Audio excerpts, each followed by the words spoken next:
Hi, everyone. Thank you again for joining us. My name is Tina Nerland. I am the trainer mentee for all of the mentees that are with ProSmart Realty. Tonight, we are going to do MLS Part 2. And just kind of a little bit of a recap where we ended last week. We were talking about the MLS data form, which is pretty much just everything that an agent enters into the MLS. It is printed up onto this nice fancy little sheet here for us agents to review.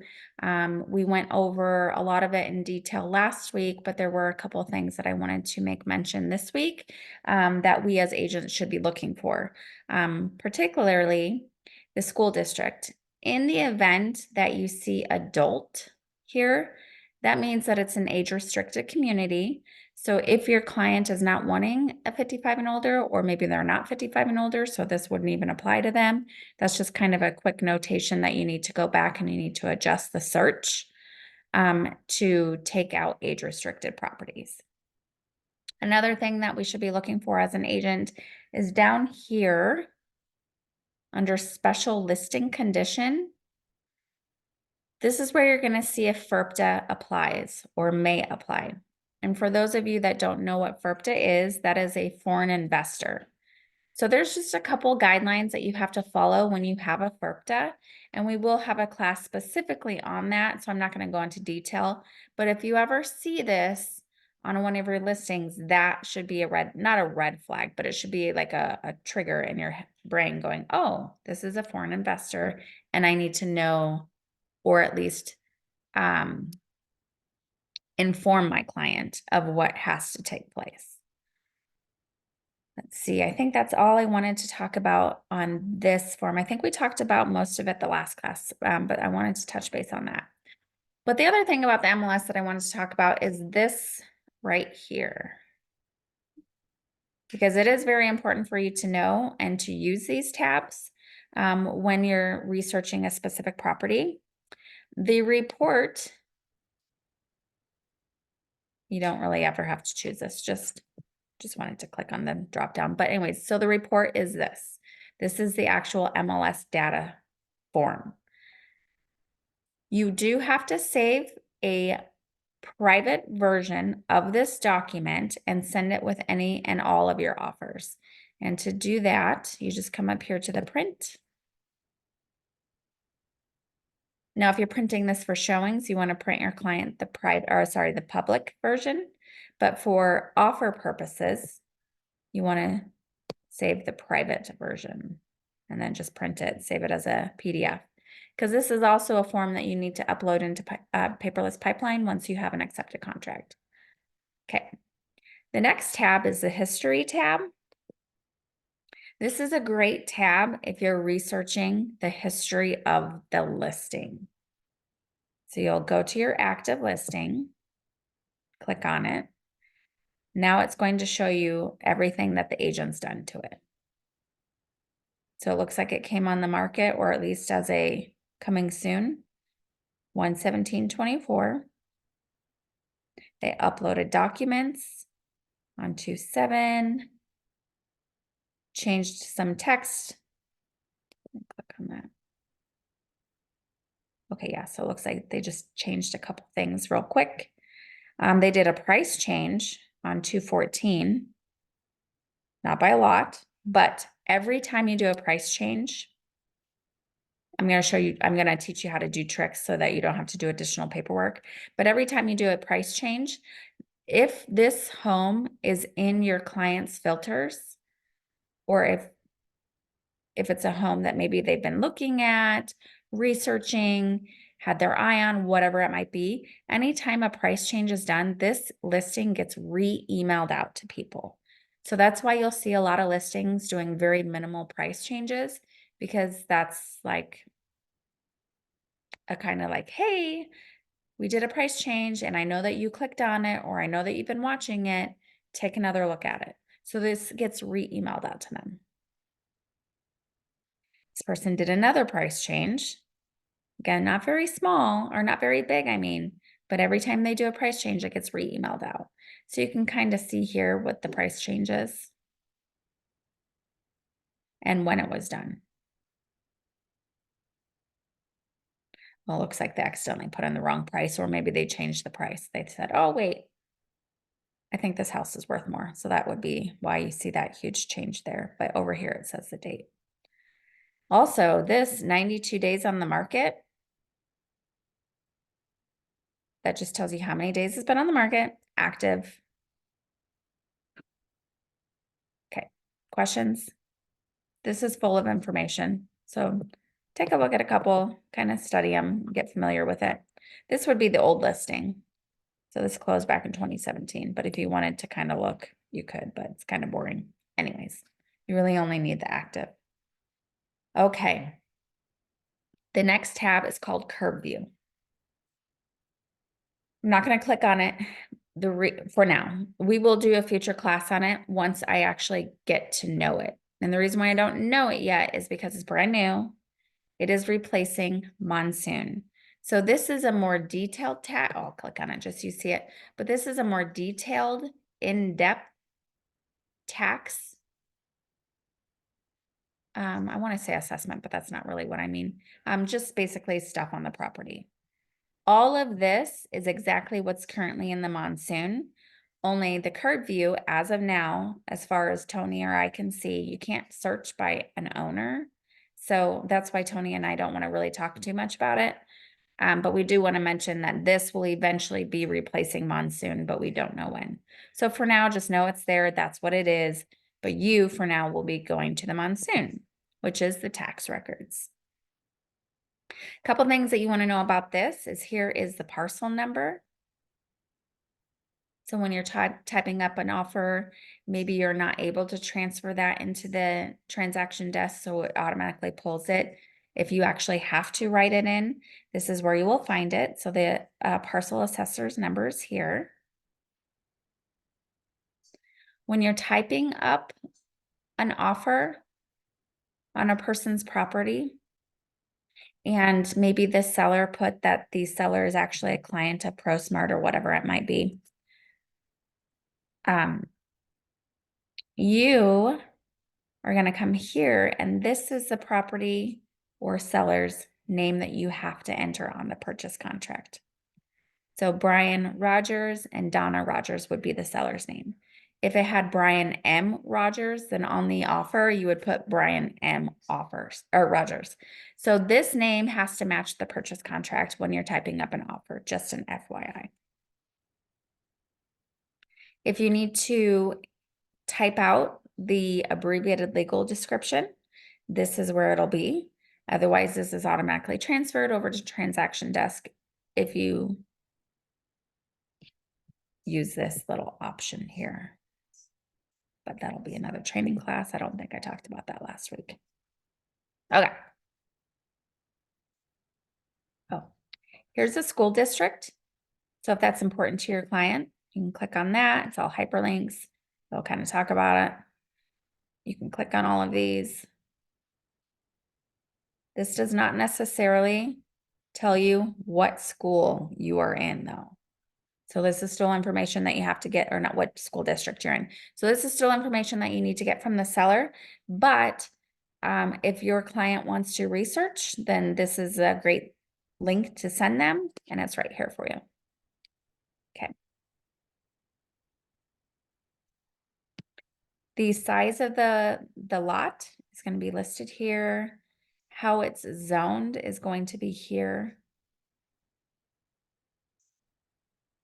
The single family dwelling, it's going to talk about the living square footage, what year it was built, how many stories it was or is, so single story. It's going to give a little bit of a breakdown of some square footage. It's not always accurate.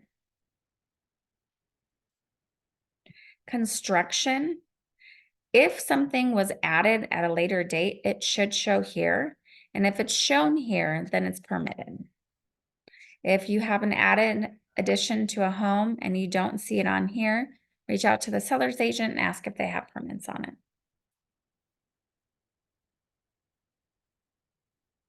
Okay.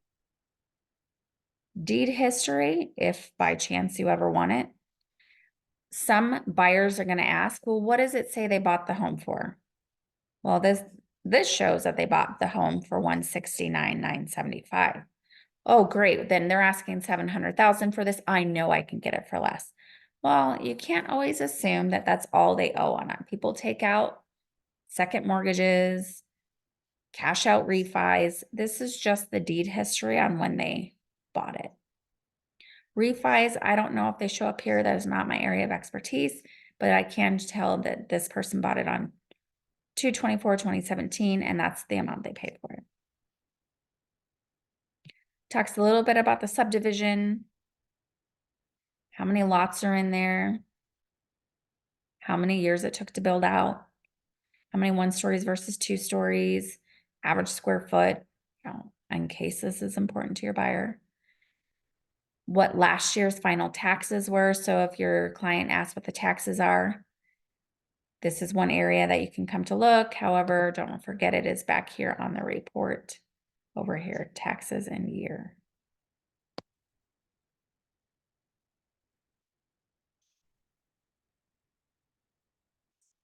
There's a little bit of the history so you can tell your clients, oh, it's gone down over the last couple of years. And flood information if they are in a flood zone. The lender is going to determine if they need flood insurance. But if your client is wondering, is this in a flood zone? Is it not?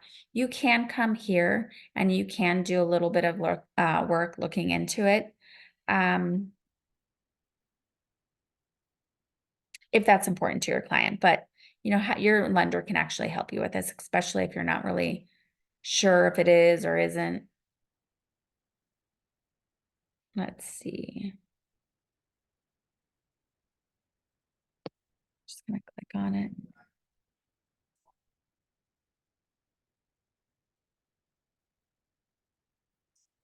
So there's the home. I'm not good at finding flood zones, if I'm being quite honest. So I just have my lender tell me. But there's a little guide here if you want to, if you're really good at it. I'm not, and I don't mind admitting it. But anyways, it's there if you want it. Okay. Moving on. Neighborhood. This is a good one. This is awesome information that you can print for your client. It's going to talk about basically the demographics of that specific zip code. How accurate it is, I have no idea, but it's nice to give them. Gives little graphs. Everybody loves a little colored graph. Talks about rents in the neighborhood. How many are owner occupied, rented, or vacant. Talks about, workforce by industry. Again, how they get this information. I'm sure it's somehow submitted. I don't know, not an area of, not my expertise. Talks about household income. Talks about the schools in this zip code and what they're rated. This is really important for families. So that's something that you can give them. Also talks about restaurants that are close by. This might be good for you to print and bring to an open house if you're ever doing an open house. Again, your title company, though, can give you all of this information. And then shopping in the area. So this is great for open houses or to give your client. Documents tab. So this is very important for you to watch out for, because if an agent, the selling agent, has uploaded any kind of document to the listing, it's going to show. If there's no documents stated up here, that means there's no uploaded documents. But if it says documents, click on it. So this seller has provided the HOA disclosure addendum for your client to review and for you to submit with your offer. Page 1 is always filled out by the seller. So this document states that it's in Pecan Creek South. The monthly dues are so much per quarter. They are stating that there's no HOA transfer fee and that there's no capital improvement fee. Does that mean it's accurate? No, it does not. It's just stating that this is to the best of the buyer's acknowledge what the fees are. There's a $400 disclosure fee. While everything is negotiable, this is typically paid by the seller, and it does state that in here.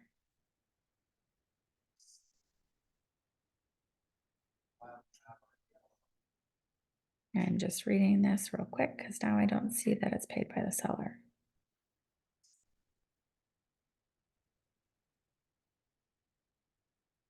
Oh, I think it says it on the other page. That's why I'm not seeing it. Okay. So this should be signed by the seller.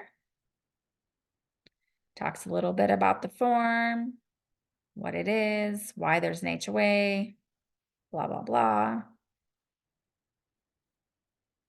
Page 3 is the page that you're going to fill out and have your buyer sign. And this is, well, you're going to send all 3 pages over with your offer, but this is the page that you're going to have to fill out to send with your offer. Okay, so see, it says seller shall pay. It doesn't say will is required to pay anymore. So everything's negotiable. But typically the disclosure is paid by the seller. And if you don't want the seller to pay for it, then you need to add it down here saying that the buyer is to pay for the disclosure fee. Otherwise, typically it's the seller. Hey, Tina, Yeah. my screen is frozen. Excuse me. I'm not sure if everybody else's is. It's frozen. What is it frozen on? Oh, did it not show my attachment? I'm seeing the HOA disclosure addendum is all I'm seeing right now. Yeah. Oh, Michael says same here. So can you see me scrolling? No. Oh, okay. Well, you know what? We'll go over that in a different class. I bet it's because it's an attachment. Okay. Can you now see my main screen? I can see you moving your cursor now. Okay, Yeah. perfect. Yeah, I bet it was because it was an addendum or an attachment. Okay. Okay. So nonetheless, if there's a document in this tab, you need to review it and or submit it with your offer, especially if it's an HOA addendum, a seller disclosures, claims history, lead-based paint, that kind of stuff. If the agent has uploaded it to the MLS, that is them delivering that document to you. Because per the contract, they have 3 days to provide the HOA addendum and the claims history. They have 5 days to provide the seller disclosure. And the lead-based paint, depending on if it's uploaded or not, it affects the way you type your offer. So just make sure that if it states document right here, that you're actually clicking on it and reviewing it and making sure that if it is in here, you're submitting it with your offer.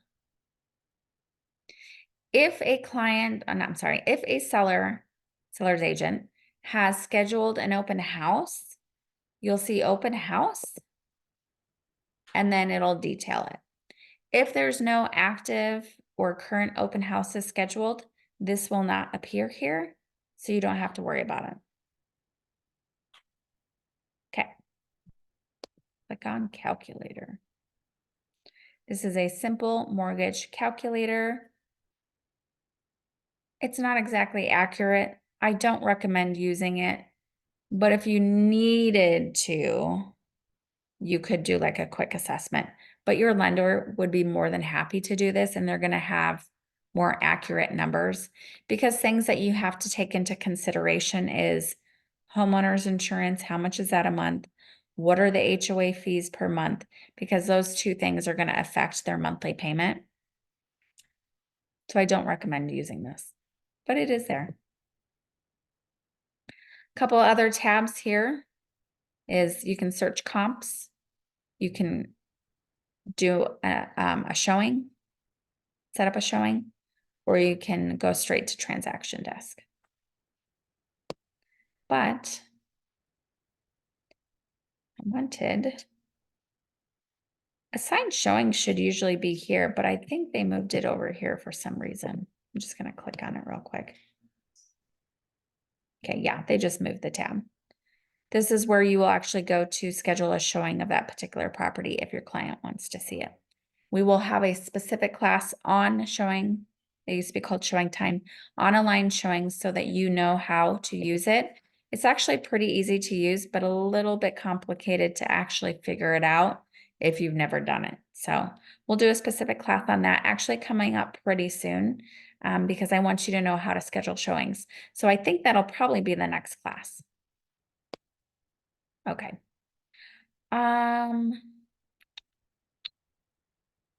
Let's see.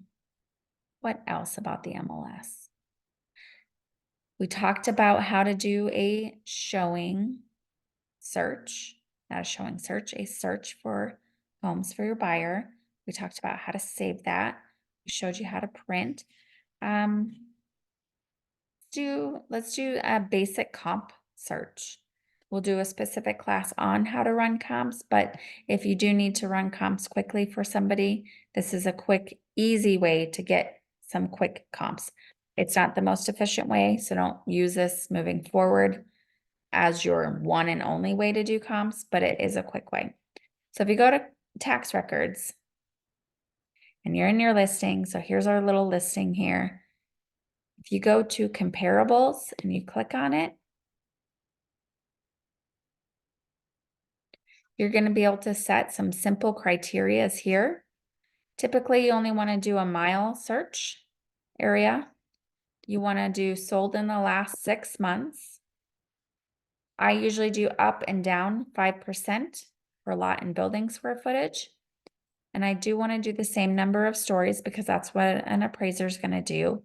And typically within a 10-year period. Apply that criteria and it's going to pull up a couple comps for me. So here's your subject property. Last sold 169. And here's your most recent comps of like or similar properties. Good square footage, all single story, all built within 10 years of each other, all normal sale. Normal sale is very important because if it's a short sale, a flip, cash buyer, things like that, an appraiser may not use. So you want to try to find normal sales. So this is just a really quick and easy way for you to find comps. If by chance this doesn't come up with any, I will show you other ways to run them. And you kind of want to use the two ways that I'm going to show you, this way and the other, hand in hand. But again, this is just a quick and easy way if you do need to show some quick comps. And it tells you where everything's in relation to the subject property. Okay. Let's see. Nope, don't need to know that. You should never need to report an error, but maybe sometimes you will. Okay. I think that was all that I had left to talk about for the MLS.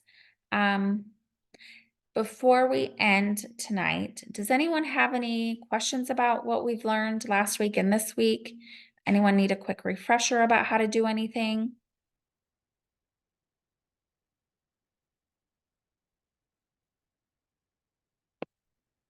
Perfect. All right, well, let's do class next week. I think it's going to be on Monday.